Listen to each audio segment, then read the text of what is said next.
ఇంకా ఒక్క రోటీ, ఆ మిగిలిన సేవగే, ఇంకా దాల్ ఫ్రై తెచ్చుకున్నాం కదా, అది మాత్రమే నేను బ్రేక్ఫాస్ట్ చేశాను. బ్రేక్ఫాస్ట్ కింద అదొకటే చేస్తాను, మళ్ళీ మధ్యలో చిరుతిళ్ళు తింటూనే ఉంటా. అట్లని కాదు, నిన్న చేసిన ఆ స్వీట్ కొంచెం తిన్నాను, తర్వాత బొరుగులు బూంది కొన్ని తిన్నా. ఇది ఫోమ్ షీట్ వచ్చి మనకు వాషింగ్ మిషన్లో డస్ట్ కలెక్టర్ అని మా ఆన్లైన్లో అమ్ముతుంటారు. అది నాకు పెద్ద నచ్చలేదు. ఏం పెద్ద పట్టుకురాదు దీంట్లో డస్ట్, అది వాషింగ్ మిషన్ కోసం.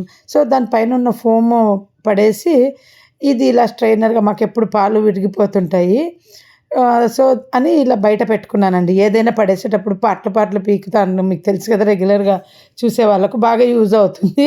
మీకు వీడియోలో చూపిద్దామని చూపిస్తున్నా. మధ్యలో వచ్చిన ఆ ఫోమ్ కూడా అసలు యాక్చువల్గా మనము పెయింటింగ్కి వాడుకోవచ్చు అని పెట్టుకొని కొద్ది రోజులు పడేసిన, కోపం వచ్చి అంత చెత్త చెత్త ఇంట్లో అనేసి. ఇంకా తర్వాత పెద్ద పాపకు కూడా టిఫిన్ చేశాను. ఆమె కొంచెము లేట్గా లేచింది ఇవాళ. అయిపోయింది కదా ఆ టిఫిన్. నేను బాదం తినేసాను, కొబ్బరి బోండం నీళ్ళు తాగిన పొద్దున, చిన్నదానికి కొట్టించి సగం గ్లాస్ ఉంటే మా ఆయన నువ్వు తాగేసి అని ఇచ్చారు. అన్నీ వెంటనే చెప్తున్నా, టిఫిన్ తిన్నా, టీ తాగిన, అన్నీ 1 by 1 2 minutes గ్యాప్లో. ఇంకా ఆ ఒక్క కప్పు వేసి చేసిన చూడండి, ఆమెకు కూడా సేవకి. మనం ఏది కూడా ఫుడ్ వేస్ట్ చేయకూడదండి.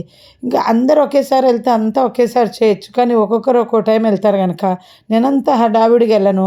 ఫస్ట్ వెళ్ళే వాళ్ళకి ఫస్ట్ చేసేస్తా. ఇంట్లో ఉండేదాన్నే కదా, అంతవరకు వీడియోలు షూట్ చేసుకోవడము, ఎడిటింగ్ చేసుకోవడము, కూర్చొని అలా ఇలా చేస్తూ ఉంటా. నాకు ఇలా కంఫర్ట్గా ఉందండి. నేను కూడా అందరితో పాటు బయటకు వెంటనే వెళ్ళేపాటైతే వెంటనే చేస్తాను. ఆ ప్లానింగ్ కూడా వస్తుంది నాకు.